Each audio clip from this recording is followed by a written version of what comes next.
UDF government കേരളത്തിൽ അധികാരത്തിൽ വന്നതിന് ശേഷം ധർമാശുപത്രികളെ കൈയൊഴിയുന്ന നിലപാടാണ് സ്വീകരിച്ചു വരുന്നത്.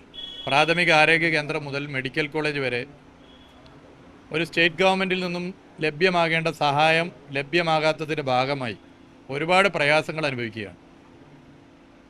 ഇതിൻ്റെ ഇരകളാകുന്നത് സാധാരണ മനുഷ്യരാണ്. സാധാരണ മനുഷ്യർ ഏറ്റവും അധികം വരുന്ന ഒരു ധർമാശുപത്രിയാണ് കോഴിക്കോട് മെഡിക്കൽ കോളേജ്. കേരളത്തിലെ മറ്റേത് ധർമാശുപത്രികളെയും എടുത്ത് പരിശോധിച്ചാൽ വലിയ നിലയിലേക്ക് സാധാരണ മനുഷ്യർ ആശ്രയിക്കുന്ന ധർമാശുപത്രികളിൽ ഒന്നാണ് കോഴിക്കോട് മെഡിക്കൽ കോളേജ്. ആ കോഴിക്കോട് മെഡിക്കൽ കോളേജിന് കഴിഞ്ഞ 10 വർഷം പല നിലയിൽ കേന്ദ്ര സർക്കാരിൻ്റെ സഹായമില്ലാഞ്ഞിട്ടും ആ പരിമിതിയിൽ നിന്നുകൊണ്ട് ധനസഹായം നൽകി സംരക്ഷിക്കാൻ ഇടതുപക്ഷ ജനാധിപത്യ മുന്നണിയുടെ ഗവൺമെൻറ്റുകൾക്ക് സാധിച്ചിരുന്നു. അത് പൊതുവെ ആളുകൾ അംഗീകരിക്കുകയും ചെയ്ത കാര്യമാണ്.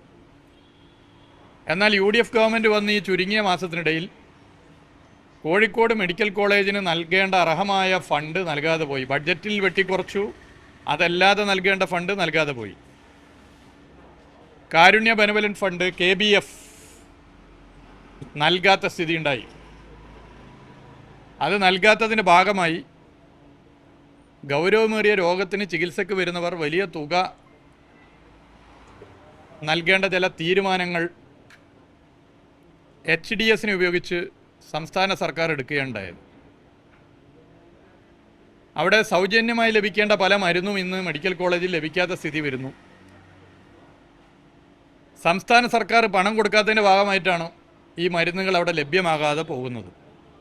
അതിൻ്റെ ഭാഗമായി സർക്കാർ ആശുപത്രിയിൽ നിന്നും മെഡിക്കൽ കോളേജിൽ നിന്നും മരുന്ന് കിട്ടാത്തതിൻ്റെ ഭാഗമായി പുറത്തുനിന്നും മരുന്ന് വാങ്ങാൻ പണമില്ലാതെ പ്രയാസപ്പെടുന്ന ഒരുപാട് രോഗികൾ നമ്മളെ എല്ലാവരെയും ബന്ധപ്പെടുന്നുണ്ട്. ചിലർ പലിശക്ക് പണമെടുത്ത് മരുന്ന് വാങ്ങുന്ന സ്ഥിതി വരുന്നു. ഇത് വലിയ നിലയിൽ ജനങ്ങൾക്കിടയിൽ രോഷം ഉയർന്നു നിൽക്കുന്ന ഘട്ടത്തിലാണ് 14 പരിശോധനകൾക്ക് സൗജന്യമായി നൽകിയിരുന്ന പരിശോധനകൾക്ക് കോഴിക്കോട് മെഡിക്കൽ കോളേജിൽ പണം ഈടാക്കാൻ ജനാധിപത്യ വിരുദ്ധമായി തീരുമാനിച്ചത്. സർക്കാരിൻ്റെ നിർദ്ദേശത്തിൻ്റെ ഭാഗമായി സ്ഥലം MLA അധ്യക്ഷത വഹിച്ച യോഗത്തിലാണ് തീരുമാനിച്ചതെന്ന് മനസ്സിലാക്കുന്നു. ഇവിടുത്തെ പ്രബല രാഷ്ട്രീയ പാർട്ടിയായ CPIM-ൻ്റെ ജില്ലാ സെക്രട്ടറി ആണ് ആ HDS-ലെ അംഗം.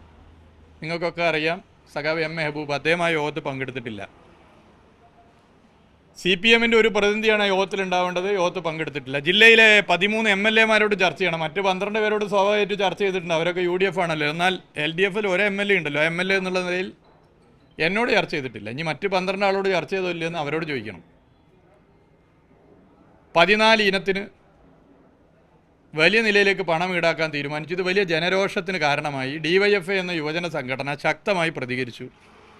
അവർ ഉപരോധ സമരം നടത്തി. കൂടുതൽ വിഷയമായപ്പോൾ ഞങ്ങളൊക്കെ അവിടെ പോയിരുന്നു, ചർച്ച ചെയ്തു.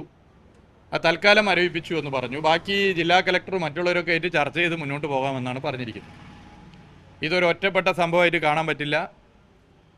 ഇത് സ്വകാര്യ മേഖല, ഇപ്പോൾ പ്രത്യേകിച്ച് ആരോഗ്യ മേഖലയിൽ സ്വകാര്യ കുത്തകകൾ കടന്നു വരികയാണ്. പല ആശുപത്രികളും ഇവർ റാഞ്ചുകയാണ്. ഈ നിയമസഭാ തെരഞ്ഞെടുപ്പിൽ UDF-ൻ്റെ പല സ്ഥാനാർത്ഥികൾക്കും കോടിക്കണക്കിന് രൂപയാണ് ഈ സ്വകാര്യ കുത്തകകൾ ആരോഗ്യ മേഖലയിൽ ഇടപെടുന്നവർ നൽകിയിട്ടുള്ളത്. അതിന് പ്രത്യുപകാരമായി സാധാരണക്കാരൻ്റെ ആശ്രയമായ ധർമാശുപത്രികളെ, മെഡിക്കൽ കോളേജിനെ ഒക്കെ തകർക്കാനുള്ള സമീപനമാണ് UDF ഗവൺമെൻറ് സ്വീകരിക്കുന്നത്. മെഡിക്കൽ കോളേജിലേക്ക് പോയിട്ട് കാര്യമില്ല, അവിടെ മരുന്നില്ല, ഡോക്ടറില്ല, വലിയ പൈസ ചികിത്സക്ക് കൊടുക്കേണ്ടി വരുമെന്ന ചിന്താഗതി ജനങ്ങളിൽ സൃഷ്ടിക്കപ്പെട്ടാൽ അതിൻ്റെ ഭാഗമായി അവിടെ പോകാതെ പിന്നെ പലിശക്കും മറ്റും പണം വാങ്ങി പോകാൻ പറ്റുന്നവർ സ്വകാര്യ ആശുപത്രിയെ ആശ്രയിക്കുന്ന സ്ഥിതി വരും. ഇതാണ് ലക്ഷ്യം. ഈ ലക്ഷ്യത്തിൻ്റെ ഭാഗമായിട്ടാണ് ജനാധിപത്യപരമല്ലാതെ ചർച്ച ചെയ്യാതെ ഇങ്ങനെ ഒരു തീരുമാനം അടിച്ചേൽപ്പിച്ചിട്ടുള്ളത്. ആ തീരുമാനത്തോട് യോജിക്കാൻ പറ്റില്ല. DYFI ഉയർത്തിയ സമരം അത് വളരെ ന്യായമാണ്. ജനങ്ങളുടെ വലിയ പിന്തുണയാണ് അതിന് ലഭിച്ചിട്ടുള്ളത്. ഈ തീരുമാനം കൈക്കൊണ്ടവർ പരസ്യമായി സമൂഹത്തോട് മാപ്പ് പറയണം. കേരളത്തിൻ്റെ ആരോഗ്യവകുപ്പും MLA യും മറ്റുള്ളവരും പരസ്യമായി പൊതുസമൂഹത്തോട് മാപ്പ് പറയണം.